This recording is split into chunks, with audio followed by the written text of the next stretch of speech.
ঈদের পরে আপনাদের সাথে আমার প্রথম দেখা।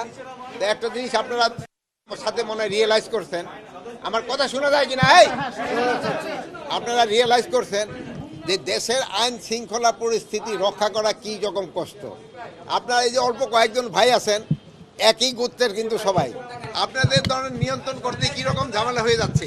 এরকম পুরা দেশের 18 কোটি মানুষকে নিয়ন্ত্রণ করা যে আইন শৃঙ্খলাতে কত ধরনের কষ্ট, এটা আপনাকে দিয়ে আপনারা কিন্তু প্রমাণ করেন। আমার কাছে আমার প্রত্যাশা এই পর্যন্ত পূরণ হয়েছে, এই জন্য আমি এরকম কোনো বড় ধরনের কোনো রিপোর্ট আমি পাই নাই। হ্যাঁ, রাস্তাঘাটে তো দুই একটা অ্যাক্সিডেন্ট হয়েছে, এটা তো আমি না করব না, কিন্তু ওই ধরনের কোনো বড় ধরনের কোনো ঘটনা ঘটে, দুই একটা ছোটোখাটো চুরি চেষ্টামি এইগুলি তো হচ্ছে, এটা না, বাট বড় ধরনের। এই জন্য আমি মোটামুটিভাবে খুশি, যেমন আপনারাও খুশি, আমিও খুশি। কিছু কিছু মামলাগুলি ইনভেস্টিগেশন হয় নাই, ইনভেস্টিগেশন হওয়ার পরে যে দোষী হবে তার আইনের আওতায় নেওয়া হবে। কথা শেষ করতে দেন ভাই, মাঝখানে কথাগুলি তো কথা বলা যায় না।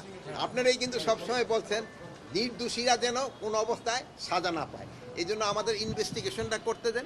যদি ইনভেস্টিগেশন করার পর যেই দোষী হোক না কেন, কাউরে আইনের বাইরে থাকা হবে না, তারা আমরা অবশ্যই আইনের আওতায় নিয়ে আসবো। ইফাদ রোশেক স্পার্ট মিক্সে আছে সবচেয়ে বেশি মশলার সংমিশ্রণ। ইফাদ রোশেক স্পার্ট মিক্স মশলা।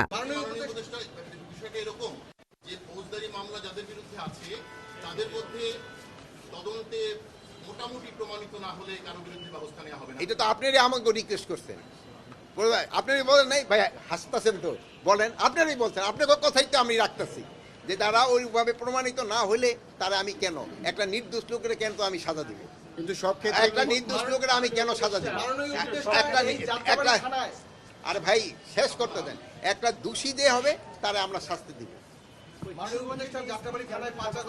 এখন এদের ক্ষেত্রে একটা কিশোরগঞ্জে এদের ক্ষেত্রে ধরেন একটা উপদেষ্টাদের একটা 3 জনের একটা কমিটি হয়েছে, ওনাদের একটা রিকমেন্ডেশন দিছে, ওই রিকমেন্ডেশনটা পাওয়ার পরে ওনাদের যদি দোষী হয় ওনাদের ব্যবস্থা নেওয়া হবে, যদি দোষী না হয় ওনাদের আবার যার যার জায়গায় ফেরত আসবে।